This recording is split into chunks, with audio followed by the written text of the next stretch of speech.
So, as you can see on the comment section, people, as you can see there on the screen, Virgil van Dijk and Konate in the Premier League this season.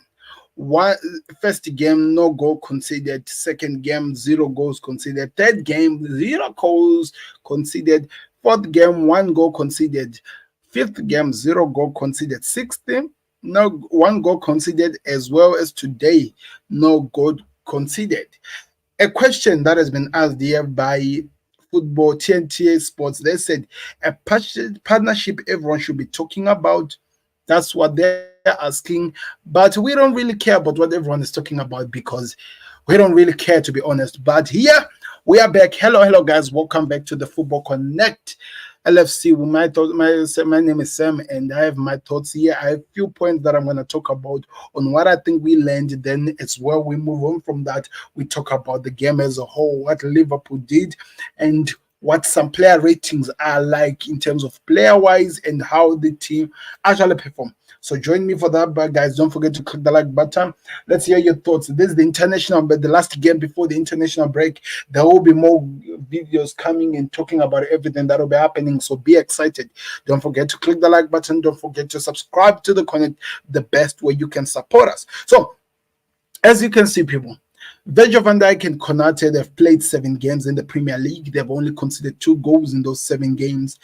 That one was a mistake from Konate in the last game. Then against Wolf. Then also in the Champions League, we've only conceded 1 goal. That was against AC Milan, but it's only 2 games. Then as well in the Carabao Cup, we've played, is it 1 game now? Then we've conceded 1 goal as well in that game. So, of course, goals have been conceded.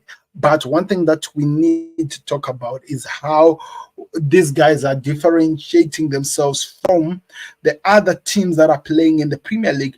How Liverpool seems like they've got the job done, how they are doing so well to keep up with everything that is happening, and how the defensive structure of Konate and Van Dijk been so instrumental to this Liverpool squad. This is been so well. By the way, guys, I'll be distracted a bit here because right now Manchester City are playing with Fulham, and when I was looking there, they almost scored. The other team, I mean Man City, almost scored Ilkay Gundogan. But anyway, we're here to talk about everything that we saw, player rating, and everything that is happening. Don't forget to click the like button. I think that's the best way you can support any channel in football. So do that. It's really important. So, of course, the game is the game. Everything we saw in today's game had so many questions we needed answers, and I think the Reds provided for them in terms of, firstly, I have to remind you, Haaland almost scored. I have to remind you, Crystal Palace were playing with a 3-4-3 formation, which means that they had 3 at the back, they had 4 in the midfield, trying to disrupt the midfield of Liverpool. And why that was really important, because Arne Slot's Liverpool plays football in the middle of the park.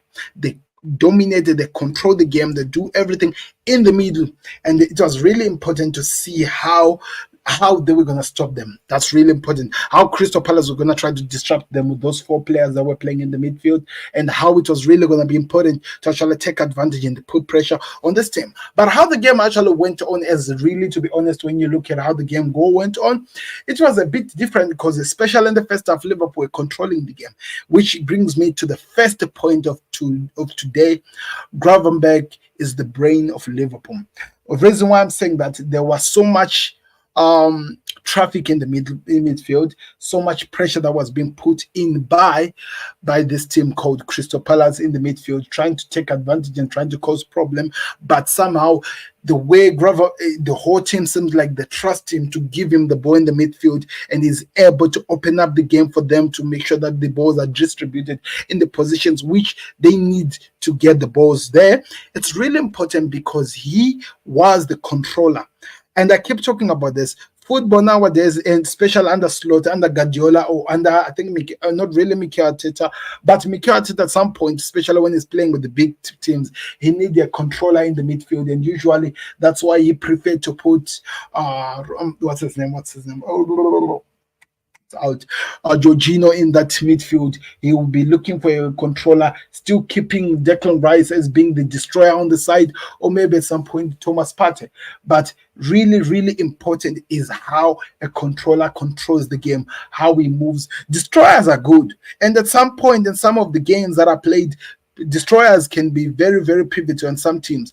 Under Klopp, Fabinho was our destroyer. He was really, really instrumental to that. But having a controller in terms of how Ancelotti has been able to convert Ryan Gravenberch becoming that ball controller, the guy who's able to get away from his press resistance, is able to move with the ball. He knows, he understands the game. He has the football mind to know the right places to put the ball, to put pressure, the ball carrying, moving with the ball forward. He does that so perfectly with no problem. And that's why I say Gravenberch is the brain of Liverpool, because he controls everything.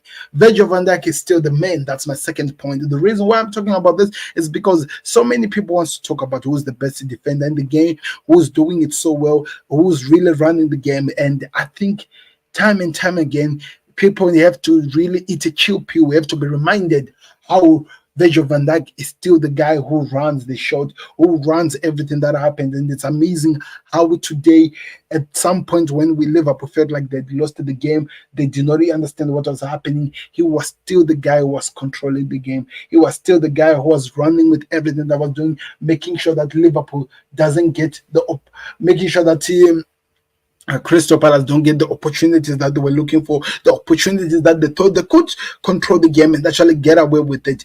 He controlled the whole entire thing, and I'm really impressed by that. I hope that continues. I hope he continues being the guy. He continues proving so many people who think that he's finished wrong and continues moving with the game, because it's really, really important for Liverpool, especially where we are moving on.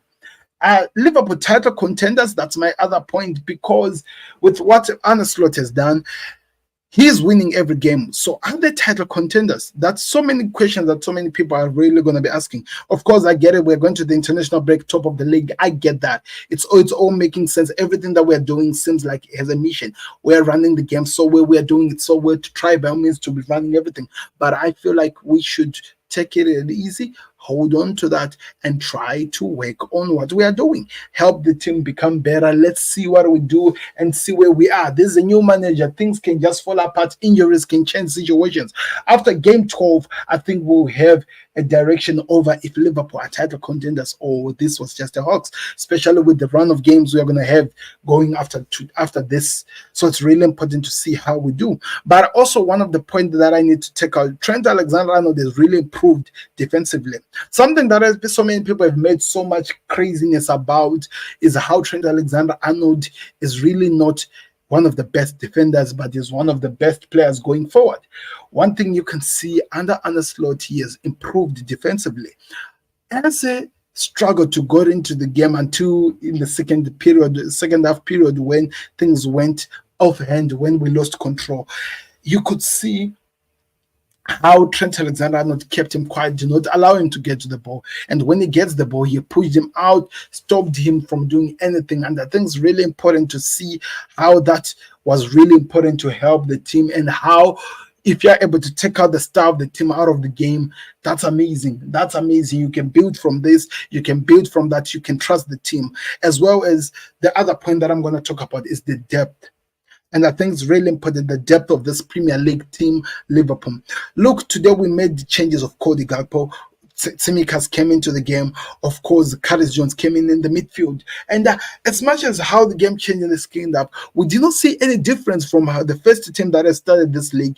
We controlled the game. We continued stopping the team from trying to take advantages on putting us pressure. We did that perfectly well. And everything that came out after that, we were in control. And that tells you so much of how Liverpool are looking like they are not, and how Arne Slot and Liverpool are looking like they are not only looking to win or to play and to overuse players, but to actually utilize the depth that Liverpool has, to take advantages of the players that are there, so that this Liverpool are really, really dangerous in terms of all the things that are happening in the team. And I think that's really important.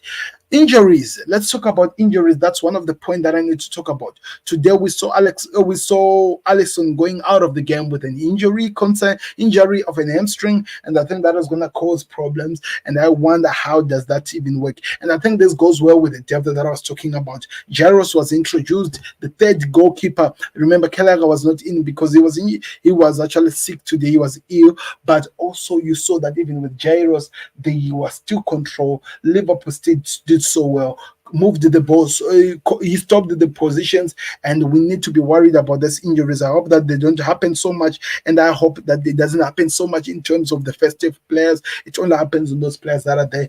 It's important that we continue the way we are playing. It's important to continue the way we are doing and going forward.